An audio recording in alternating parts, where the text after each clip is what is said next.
Hello, this is Walter Cherry. I'm from Evadale, Texas, and I'm going to make a little video and put out a little bit of express my concerns coming over the upcoming bond election here in Evadale concerning the school bond.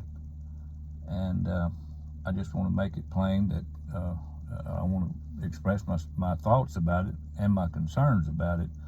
I do have definite concerns, and I'm not the only one. I've talked to other people, and everybody seems to be a little bit in the dark about some things. We all have some questions about it that can't seem to get answers to. And so I'm just going to go on with it. I might make a lot of people mad, and if I do, I'm not even going to apologize for that. I've got opinions like everybody else, but it's not so much opinion as it is some well thought out issues that I have concerning the upcoming not only bond but also the school in general. I've been thinking about this for 4 years, so it didn't just come up with the bond election. A number of things I wanted to address with the public about the school, but and it just seemed to come up all of a sudden. It's time to go ahead and do it. And of course, I've also talked many times about just not saying anything, going on about my business, and let go whichever way it's going to go. And if it does, whichever way it goes, I'm going to live with it. I'm never going to be upset or mad at anybody, or because it didn't go the way I think it ought to go. I'm not that way. I don't hold grudges, and I don't, I'm not vindictive or anything like that. I know I put things behind me and move on, but I do have concerns, and I just going to make it known. If I don't, I'm never going to get any peace, because I find myself tossing and turning at night, waking up in the night thinking about these things. So it'll take a few minutes. I've got a number of concerns, and so I hope you'll bear with me a moment and wade through it, and then and maybe they'll address some of the questions you have, or maybe you'll see things in a little bit different light, and we'll go from there with it. First of all, I'm out here in my truck doing this because I've tried to do it in the house, and the acoustics is just not good in there, and the sound quality seems to be better out here than any other place, and hopefully I'm less distracted from other things going on in the house anyway, but so bear with that. Let me say, first of all, my concerns about the bond has a lot less to do with the money than most people. Most people I've talked to, that's the first thing they come up with. They're against it. It's like, well, that's just too much money, and seems to be the money issue. And I want to make it clear right now that I'm not that concerned about the money. That's not what's pushing me to do this. I know that $24 million is a lot of money for a small community, but I also know this football stadium, high school football stadiums in Texas, that cost $80 million, and another one cost $60 million that I'm aware of. So if it's the right thing to do, then I'm for it, and I'm all for paying my taxes and doing my share, and so I'm not trying to avoid any responsibility as a citizen of Evadale. It's just that my concerns go much deeper than the money. But because money is certainly an issue to everybody, I am going to go ahead and address some concerns about it from the money perspective. And first of all, I think everybody can agree, Evadale is not growing. So generally when you put a bond together, a school bond, and you want to build a new building or add to it or whatever, the expectation is that growth is going to occur. But I graduated. I went to school 12 years at Evadale, from 1957 to 1969, graduated in 69, and the school was not a whole lot bigger. I know our high school had roughly 100 people in it when I graduated, and I think that's about what they have now. So it's not like it's grown in leaps and bounds. In fact, to be honest with you, I think Evadale's actually shrunk in some ways. I do know when I was a kid, we had 3 places to get to buy gasoline, and we had a grocery store, and we had a Western Auto, and a car wash, and other things that I've seen come and go. And so I know a lot of people might say, well, the dollar store is evidence of growth, but the way they were putting dollar stores in a few years ago, I'm surprised we don't have at least 2 in Evadale. But anyway, Evadale is simply not growing, and that's just a fact. And so whether it ever will or not, who knows, but we're not growing. And there's not much chance of much industry coming to Evadale. I won't say it could never happen, but the likelihood of that is pretty much nil, anything of real significance. And of course, we also all can't talk about Evadale without talking about the paper mill. And I know a lot of people stand up and say, oh, that paper mill will never close, and it may not, maybe not, I don't know. The word is out, and supposedly the mill has been sold again to a company that has lots and lots of money, and a lot of people think that, well, because the company that supposedly has bought it has so much money, they've obviously got other things in mind, maybe building it up and turn it back into a big powerhouse. But I also know in this day and time, companies with really big money buy out places like that and just close them down, because it's they have a different end in mind, and usually they can make money by closing it down because they have paper products somewhere else. And of course, we know paper and forest products are on their way out in the whole United States as a whole anyway. So and the other thing a lot of people may not know is the paper mill used to run 5 machines, and now they run 3. There was a time when the paper mill was valued at around $750 million, and it's $750 million was the value of it. But I understand today the value of the mill has gone down to about 300 to maybe 350 max, $350 million. So regardless of whether it's closed or not, the value of the mill has been in a downward spiral for a number of years, and so I don't expect that to change. I think that downward trend is just part of the forestry industry, and so we might as well go ahead and accept. Not that I want it to close, I certainly don't, and I'd be tickled to death if the new owners turned it into a big, robust operation, but I really don't think that's going to happen. So we'll move on, but anyway, of course, the paper mill does supply a tremendous amount of money to not just the employees, but through tax dollars and revenue to the school and things like that, and that definitely is going to affect it in some way. And it's arguable. You can argue for every day, well, if that happens, the state will kick in more money and various things like that, and I know that's true. I'm not, but how it's going to affect us should that happen, I just don't know. But my bottom concern is that Evadale is not growing, and we need to go and accept that's probably going to be the trend for a long time. Now, back to my real concern, my personal concerns about the bond issue. Number one is that this thing seemed like to me it was thrown on us awful fast, and I'm concerned about that, and especially when I kind of review some of the history of how this came about. Most of it was talked behind closed doors, and of course they put a committee together to review the options, and I've talked to people that were part of that committee, and my thoughts about it is that there was never an idea of an option. The whole idea from the very beginning is we'll put a committee together that's going to kind of lean in that direction, at least 50% of them will, and go straight toward rebuilding, or at least fully replacing the elementary, junior high, and the high school buildings, plus some more. And so I think it's a little one-sided. The other concern I have is, and I did go to one of the meetings, and I met the new superintendent and some more administrators and different people, and I'm certainly not at odds with them. My first impressions were good. I don't have any qualms in that sense, but I have a big concern.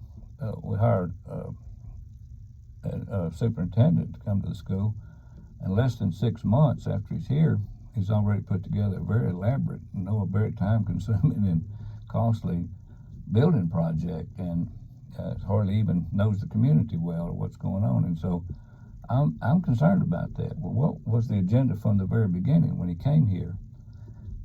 I know this much. Small schools are stepping stones nowadays for people who, especially administrators and football coaches. Everybody that knows anything knows that.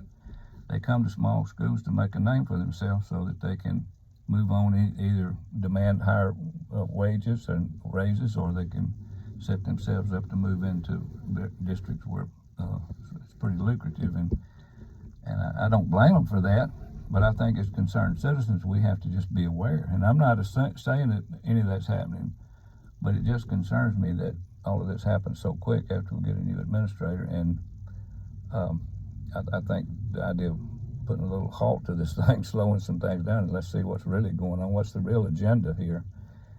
And to go along with that, I have concerns about what I call the conflict of interest in the whole thing. We got a lot of people from Evadale that work at the school. not many teachers, but certainly at different levels. So we do have employees there from Evadale, and a lot of people on the school board, a lot of people that are obviously behind this new building project also have people that, whether it be their wives, husband, or children, or whatever, that work at the schoolhouse. In fact, the schoolhouse is either the second or third largest employer in Evadale, so they definitely have a conflict of interest. And and not that that's terribly bad. In a small community, we're always going to be doing things with some degree of some conflict of interest, but their interest, as well, is it really trying to make sure and establish my future, or is it my family's future, or is it really thinking about what's really right and best for the community? So we have to weigh all those things when we're making these decisions. So the bottom line to it is, I'm not trying to be super suspicious or even pointing my finger at anybody, but those kind of things concern me, and when there's good potential of a hidden agenda that's going on, my flags go up in a hurry, and it's, look, I won't stop and look at this thing and make sure everybody's up and up on what's really going on. So but that's a major concern I have. Now, another big concern I have, but I don't think most people realize, is that about 40% of our students now from out of district. Evadale is not growing, like I told you, and so if we were back to just the regular students from Evadale, we would be back down to an A school, and like Wowent was actually a B school, which is the same as the A today. We would be a small school, and of course a lot of people are intimidated by that, don't want to be a small school, but I don't know that there's any benefit to being one size over the other, but it does seem to bother some people that we might fall back in our ratings and on size rating. Now, I don't really know how all of that equals out, and I don't really know how to argue one way or the other, but I do feel uncomfortable about the fact that we're actually advertising and promoting and marketing for people to come out of district to our school. We have at least 150, from what I understand. Now, the numbers I've been given are from 143 to 173 students that are from out of district, and we're pushing for more. In fact, from what I understand, we're at about 380 total. That's kindergarten through 12th grade, and now we're wanting to get that number up closer to 500, maybe even slightly over 500. And so all of those students have got to come from out of town. And as it stands from right now, the way things stand, those students come from out of town certainly bring revenue, because the state pays the school a substantial amount of money each year for each student, regardless of where they're from. But as far as the tax base, which covers the INS, the buildings, the interest and the sinking, they call it, or the building programs and those kind of things, we have to pay for it through bonds, and our school taxes, of course, go to also supporting the school. So the school does not get any money for the school taxes that we pay in Evadale. Stays in Evadale, of course, but for those that are coming from out of district, none of their money stays wherever they live. It doesn't come to Evadale. So I'm a little concerned about all of that, and concerned about why we're pushing so hard to get to that magical 500. And maybe there's a reason for it. I do understand how you can balance things out with the teacher student ratio and those kind of things that does have some value to it. But again, I'm not sure if that's really in the best interest of Evadale as a community and our school. I would like to be able to sit down with people in the know and be able to discuss these things and bring out every question until we fully understood, and people. So again, I'm going to back up a little bit. If this is all about administrators and people trying to make a name for themselves at the expense of the people of Evadale, then I have big concerns about it, real big concerns. If you can't show me where what you're doing is benefiting the Evadale as a community and the school, and the people that live in this community and the students here, then I'm not for it. I'm just not. I'm for Evadale. I'm for Evadale school and Evadale students first, and that's where I'm going to be. You're not going to budge me off of that. They're number one to me. Now, so I got a lot of questions about all of that. What's really going on here with that? Number 3, I want to tell you a little bit about. There are some changes coming. We don't know how schools are going to be financed in the future in Texas. We know that recently some laws were passed in Texas to cut $18 billion out of our property taxes across the state. And then there's more evidence that the state legislature is wanting to cut out property taxes altogether and go to a different tax base, which was definitely going to affect how we manage and finance our schools. We don't know what's going to happen there. That's all up in the air right now. And so it's kind of hard to make a big decision right now when everything's kind of on shaky ground. Not sure exactly what's going to happen. And also, if you've been keeping up with school vouchers, we know there's a lot of evidence, a lot of people in the know that seem to think that we'll have school vouchers in the near future. And so that means, backing up to what I was talking about on the taxes, the voucher means that if a kid, say, comes from Vidor, the tax money that would normally go, the property tax money that would normally go to Vidor Independent School District would actually transfer with that student. Not only the state money, but also the tax money would come to Evadale. And certainly that would change things. And if the vouchers come along, you'd say, well, that's really going to help us. But everything that I've read tells me that if the voucher thing is going to pass, small school districts are going to be harmed by it. And I'm not exactly sure, but that's what all the people supposedly in the know keep pointing toward, that it's going to really put a hardship on small schools. And so I'm not again, I'm coming from what I'm reading. I don't not sure what that's all about, but it doesn't sound good for small schools if the vouchers pass, and it does look like most people think the vouchers eventually going to pass in Texas. So I'm concerned about that. I'm concerned about how things then are going to happen if that does. And one thing is going to happen for sure. If the vouchers pass, you can count on this thing: homeschooling, private schooling, and what's the other school? I can't even think of the name of it now. There's 3 levels of schooling that are basically private schools that are going to crop up around Texas, because that same money will go to them, whether it be a private school or I'm sorry, I can't even think of the name now. The other school, so more students will end up in private schools. That's for sure. That's going to happen without a doubt if the voucher.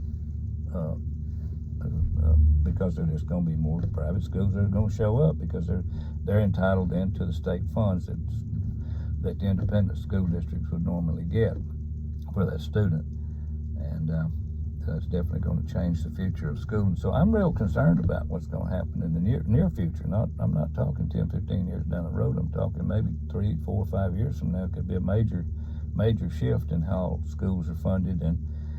And again, we could find ourselves just about time we get the new building all back in operation and going, and all of a sudden everything changes, and suddenly instead of pulling 500 students, we're back down to 300. And that's from what I read, that's very likely that would happen. And so I'd like to, I'm a little concerned about all that at this point, the school financing. Now, let me tell you a little bit about myself, because I got one more big concern that I have here. I graduated in Evadale in 1969, and it wasn't 26 students in our class, and I think we were the largest graduating class at the time. And out of that 26 students, I was pretty close to the bottom, to be honest with you. I barely passed, and I was not a good student, even though I honestly did try. I struggled to learn. Learning was hard for me in school, and none of it came easy for me.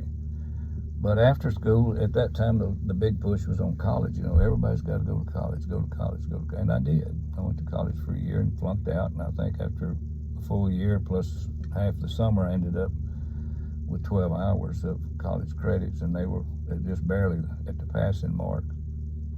So I left there and went in the Army, and later got married, moved on, and went on into a trade school, and did trade school, and I became a pipe fitter, and I fit pipe all over the country. I've traveled all over the United States as a pipe fitter, and all kinds of construction. I've done a little bit of all of it, from boiler making to construction, steel construction, and various other things. But pipe fitting was my primary trade, and I put a lot of effort into it. And for whatever it's worth to people that would know, I'm an NCCE certified plus, means hands-on. I had went through an all-day testing process to get that certification, both paperwork and in hands-on work.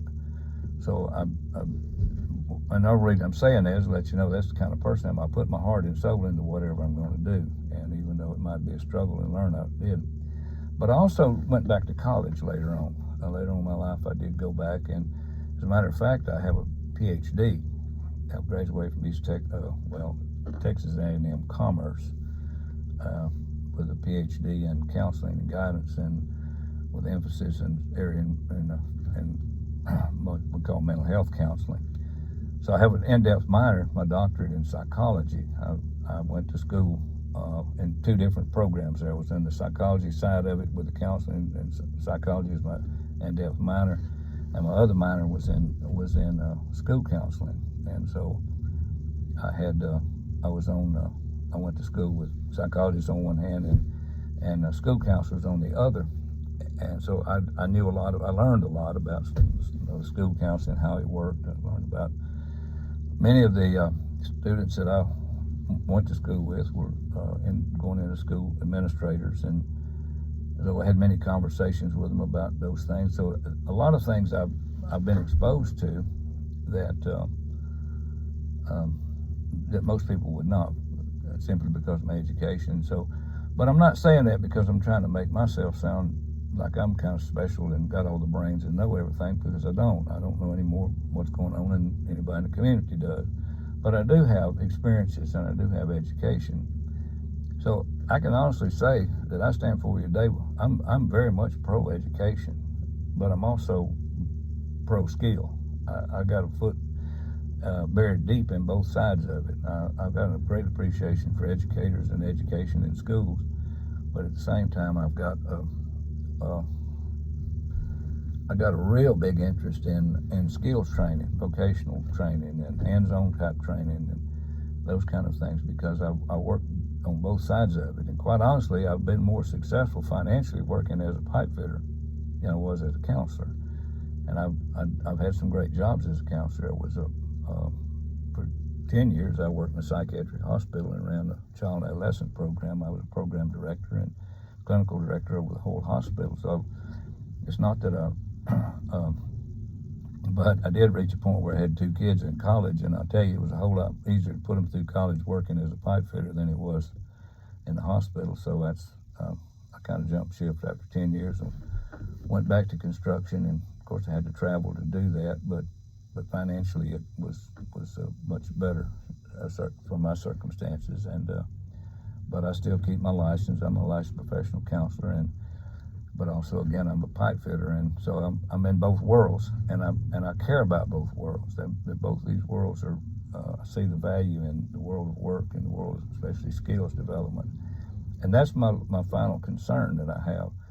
I don't know where our school is going, and the reason I tell you earlier that I've been struggling with it for 4 years. When I moved back to Evadale and began to learn a few things, I was deeply, deeply troubled to find that the school had cut out the welding program, they'd cut out the shop program, they'd cut out homemaking, or whatever way you want to call it, other names that don't like homemaking or home economics anymore. But they'd also cut out the band, and I was just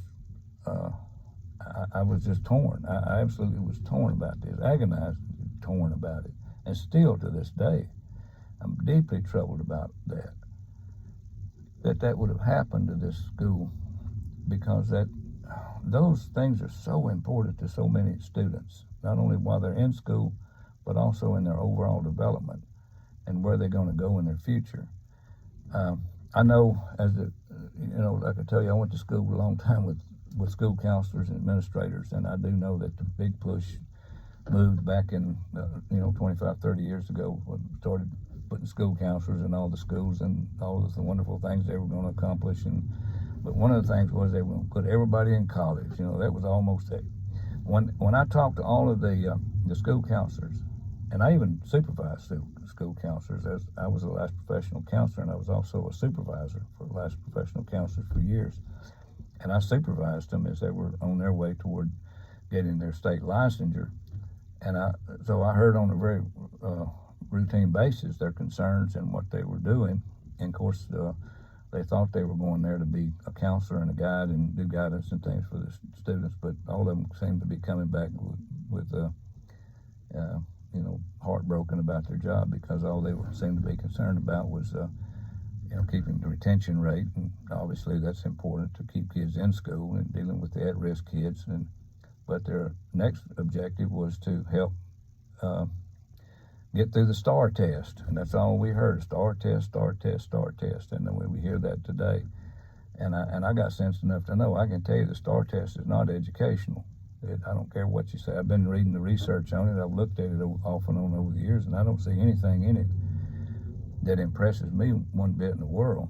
And I think, but the state mandates it, and I'm not saying I don't have the authority to change any of that, but and I'm sure there's some good out of it, but across the board, I think it really distracts from a true education. So I'm concerned about that, but certainly can't do anything about that at this point. But what I am concerned about is that, and know that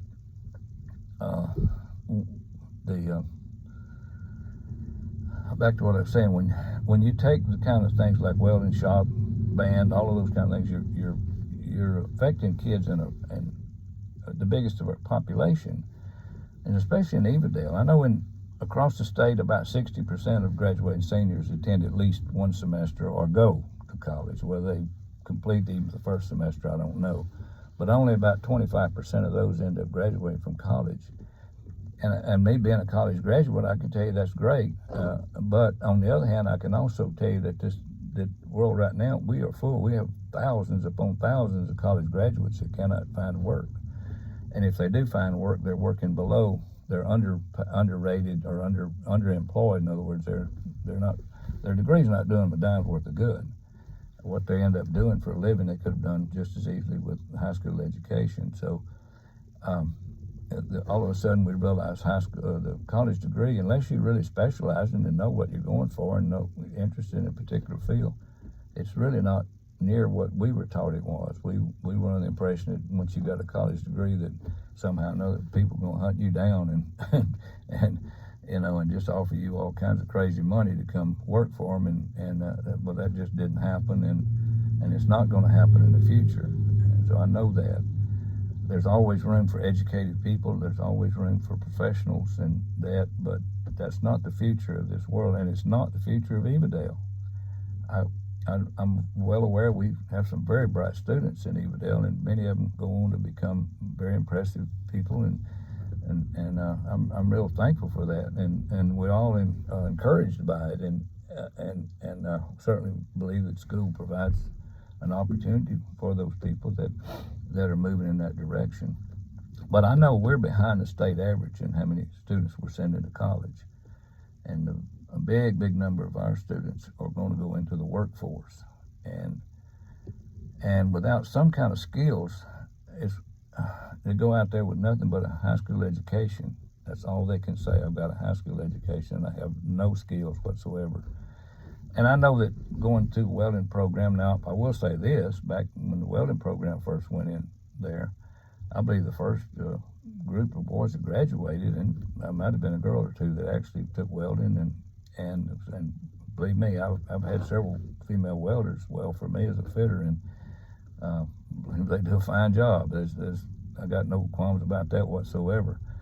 But typically it's more of a male profession, but I do know that when they had such a good welding program that a large number of young fellows left school, graduated, including one of my brothers, that went straight to work as a certified welder, a journeyman welder, and didn't have to go through any training, or as if they were that good. They had learned, that program was just that good. And so in fact, my brother, along with a number of people that I could name, are still out there welding today, that graduated from Evadale High School and learned that skill through the welding program.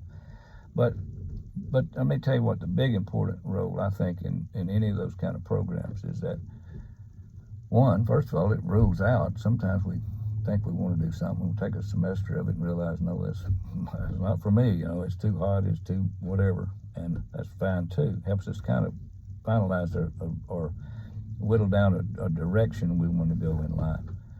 But just like I took shop, and we didn't have welding, but I did take shop, and out of that I learned to read a ruler, and I knew what a square was and a level was, and I took those skills with me. But also, I look back on it, the other thing was when I left there, I was not intimidated by hand tools and power tools. I had used those enough to where, gradually, of course, scared to touch one of them at first, and we all were. But after a semester or 2 or 3, we got pretty handy with tools and things. So we were able, those are transferable skills that we took or many of us took out into the world, and they allowed us to not be so intimidated or frightened to step into some of those roles and pursue them, and so very valuable experiences along the way. And I say the same thing for band. I know we don't have a lot of people that end up making their living with music, but band is important to school.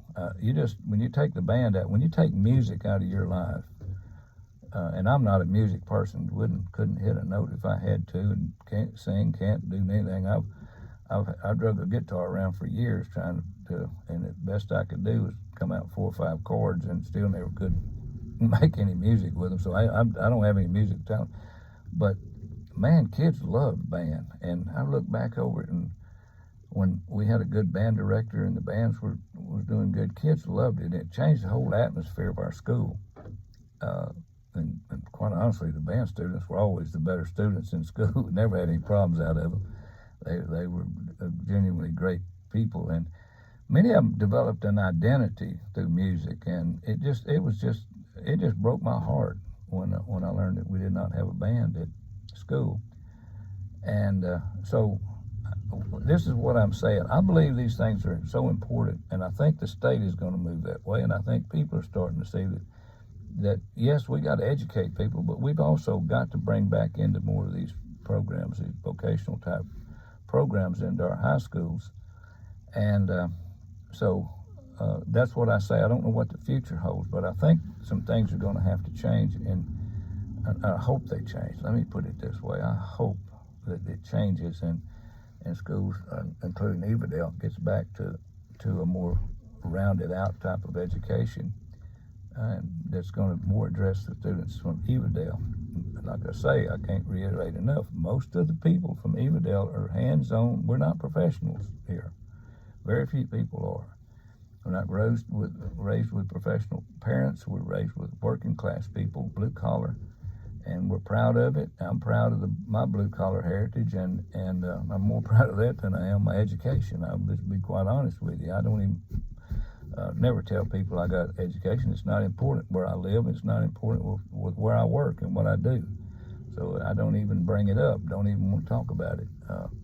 If I move back to Dallas and that group of people over there, yes, it's important. It plays, but here it's not, and it won't do me a dime's worth of good. But so that's where I stand in, and I stand very firmly on that belief, and I believe that I hope that's going to be the future of Evadale School in that sense. And so that's why I'm concerned about it. We go $24 million in debt with a 30-year payoff. That means we got to come up with $1.5 million annually to meet that, to a community that's shrinking, that's relying on bringing students from out of town to be able to pay the bills. I'm concerned about it. And I do know, and I'm really excited, because I did find out that Evadale School has recently got a grant, so I think somewhere in the neighborhood of $400,000. And they're putting back together the welding program. And I'm so excited. They're also putting back a band. And of course, it's going to take several years to grow either one of those into a real viable source, but you got to start somewhere. And I think they're going to try to put together some healthcare type nursing, pre-nursing, other types, so many areas of healthcare, which is, to me, it's just, I'm excited. I'm just so excited about it, because I know that the future, any jobs in healthcare, if you can do healthcare, if you can weld, or if you're an electrician, you can go to work anywhere. You just take off in any direction, and you'll go to work. If you can live, you can survive. And now, how long that'll last, I don't know, but it looks like it's still got a pretty good future in those areas. And so I encourage that very much. So, but here's my question and concern about what we're doing now. And my hands up, I applaud the new administrator. Apparently, he got behind this idea and bringing in the grant, I think, the best I can understand.